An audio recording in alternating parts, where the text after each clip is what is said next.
unanimously 9-0. Ingram's reaction to the verdict was that he was not guilty, a position he's maintained throughout his trial. However, jurors accepted that Ingram broke into the home of a Western New Providence woman and robbed her of $165 in cash, a $200 cell phone, and assaulted her while armed with a handgun.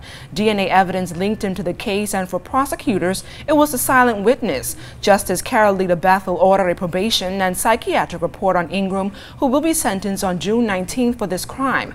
Back in March, the rapist was also convicted of rape, burglary, and robbery. During that trial, Ingram told jurors that he never broke into the homes of two women back in 2012, robbed them at gunpoint, and then raped one of them. However, the jury returned a 7-2 guilty verdict, indicating that most of them didn't buy his story. He was remanded to Her Majesty's prison until that time.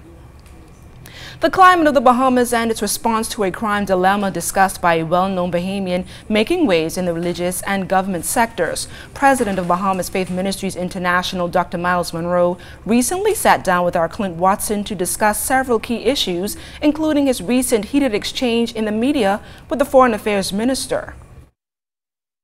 Dr. Myles Monroe is of the view that if we focus on the Christian principles that the Bahamas was built on, instead of investment and development, we will see a massive change in our country. On the hot-button issue of crime, Dr. Monroe says the root cause is a breakdown of family. We have basically turned our kids over to the state to parent them, and whether that is schools or daycare centers or whatever.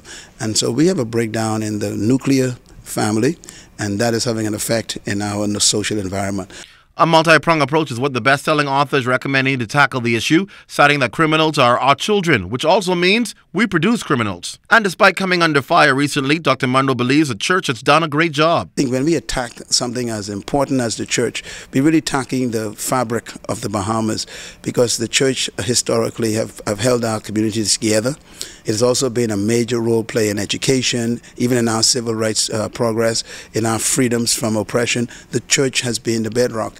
And I'm concerned when I hear leaders in our country even begin to talk negatively about the church or even discard the church. I think it's very serious, because every organization in this world has a defect. The reason is because it's run by humans. That includes the church. Dr. Monroe, who has used his expertise to help governments from various nations, says he always stands available to assist his country if he is called on. I would be happy to work with the government, any agency in the Bahamas. And it's a privilege for me to serve those nations around the world. But my greatest love is my own country. Reflecting on his recent public exchange with Foreign Affairs Minister Fred Mitchell, Dr. Monroe is concerned about people's perspective of what he was trying to accomplish.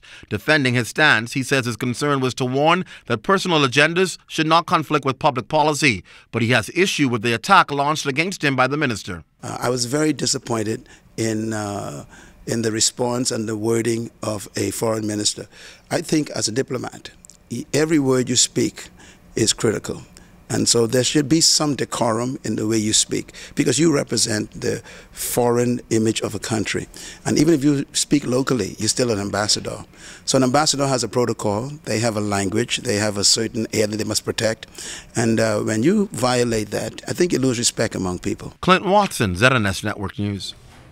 Minister of State for Finance Michael Halkidas clarified today that the government has not moved to increase the salaries of members of parliament, but the suggestion has been given to a committee that is reviewing the enumeration for judges to review salaries for MPs at the same time. The state finance minister did not want public confusion on the issue, but said that the pay for MPs has gone unchanged for years. He also commented on the consideration of a new parliament building, which he admitted is greatly needed, but that may not happen during the upcoming budget year.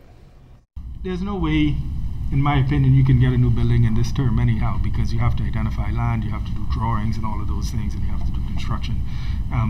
But I think it's just to sensitize the public that this is where your national business is being conducted.